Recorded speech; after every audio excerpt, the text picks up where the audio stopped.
东京世锦赛女子400米栏的决赛。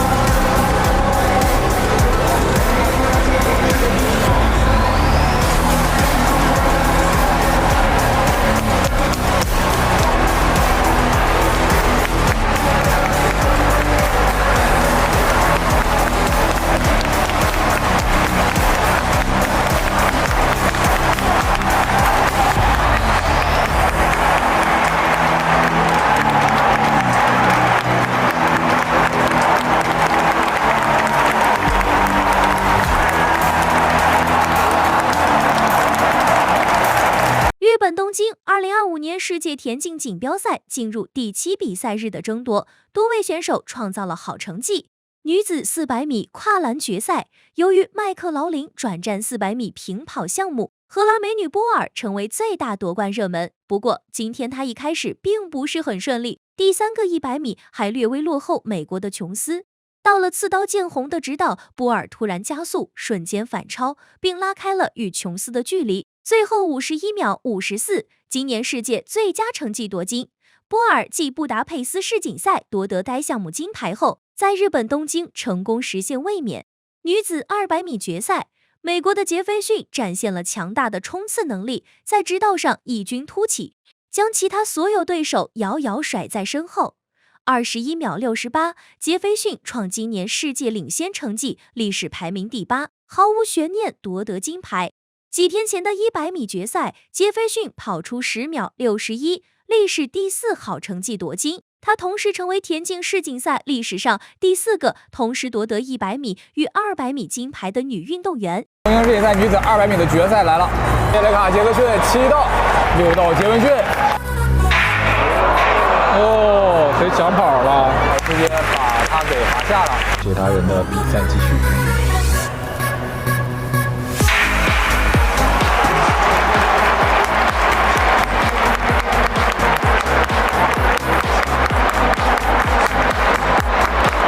杰斐逊赢了，这领先优势太大了。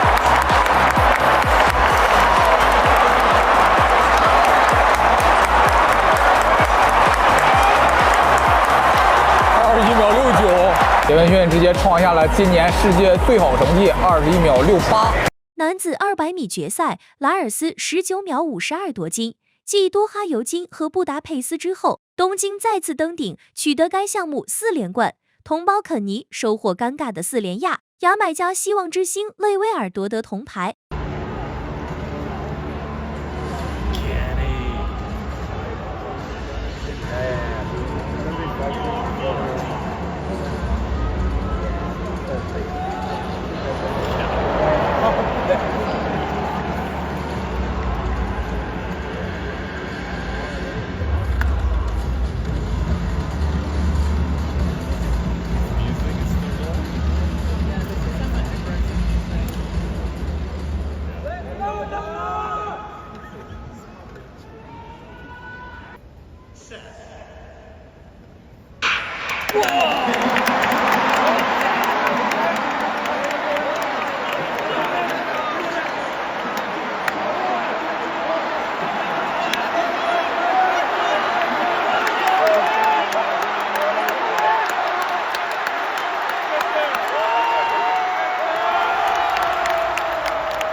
I wanted it pretty bad. I'd say that. One, because I didn't win the 100, so the 200 definitely had to be made. And then two, I wanted to rewrite a memory here in Tokyo that, in my opinion, just wasn't as good as it could be, you know? And it wasn't because of the color of the medal. It was more because of the state of my mindset, not having the crowd. Gosh, it's just such a blessing to have everybody come out here and you could just feel the energy. It's everything you could ever want from a crowd. We knew this was going to be a hard year, but we knew that trusting everything was the key. I could have easily came out here, and even my therapist helping me get over a little bit of PTSD with, going to 2 Olympics and having a strategy of going all out and it not working and being scared to say, hey, I need to go all out in the first 100, and her saying, just because it happened then doesn't mean it'll happen now. So this was a big year for me. Thank you. Yeah, of course. Number 4, baby! 男子400米跨栏决赛，3剑客再次激烈拼杀，美国的本杰明几乎全程领先，最后一个跨栏失误打栏，他顶住了巴西桑托斯的顽强追击，46秒52，赛季最佳夺金，成就大满贯。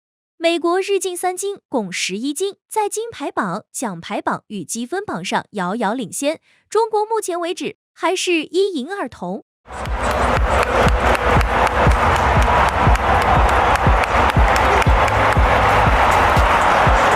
不对，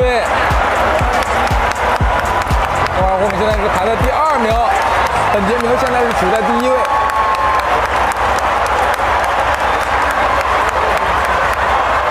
绊了一下，桑托斯也上来了。哇，46秒54，最终本杰明夺冠了。马尔霍姆是47秒58，本杰明46秒52。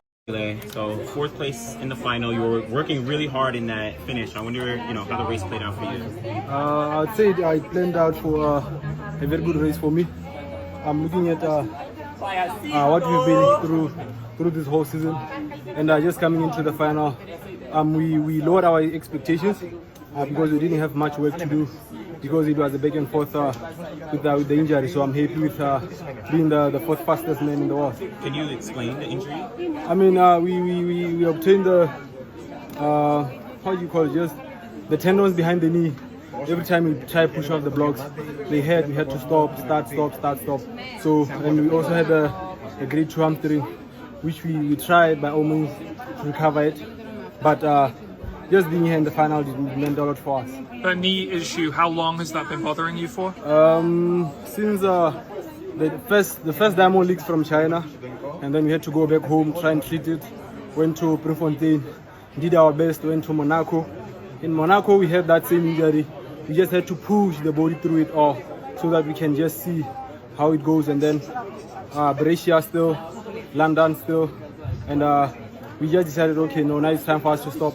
We'll see how the Diamond League final goes, and then after that, we come here and see how best we can do it. Did you consider pulling out and not running some of those races and maybe letting it heal up? Why did you choose to run those? Yeah, there are a lot of races that we pulled out from so that we can heal. And also the 100 meters in Tokyo, because we felt that during the last sessions of the day had to stop a little bit and just start rolling it again. And then we were just risking it all to see how far it can go. Did that factor into how you were running the hundreds? Not really, because during each and every round, I wasn't feeling it.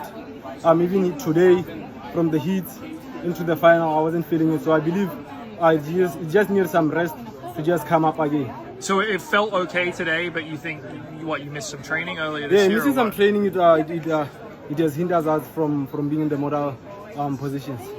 Still good for the 4x4? We'll see, man. I can't decide, but I'm hoping that because there's still more in the tank to give it out to the people. How do you feel about 4th place? Because you were close to the medals. I mean, it's a great position for me, looking at how many weeks and months I've missed from training, and looking at the guys that some have just trained throughout the whole season, and they didn't have any stop. So it's a great position for me. How did you see yesterday's final on the 400? What? How did you see yesterday's final, golden bronze on the 400? Yeah, I saw that. I was happy for the boys, for them to obtain the bronze and the gold. It's something that has never happened.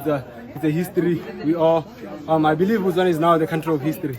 What do you think of African sprinting? Because there's so many guys in the 100 final, in the 200 final, and the 400 final. Like, y'all have really been on the rise right now. Yeah, we really been on the rise, and I believe as the years come, there's going to be more African sprinters in each and every final. And then now, the only problem I see is that they're dropping from the long distance races, so it hurts so much. But I believe they will come up again and do their best. And Africa dominating all the sports. Why do you think Botswana in particular is having so much success in the sprints right now?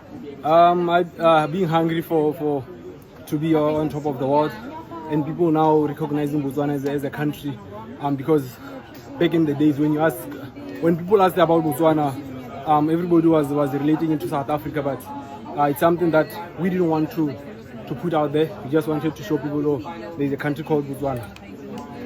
If the relay team is winning gold tomorrow or Sunday again, as well, is their head going to put on the money as well, like yours?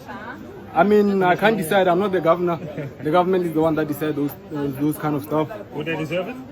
Yeah, man, they deserve it. They've worked really hard and to be there on the money.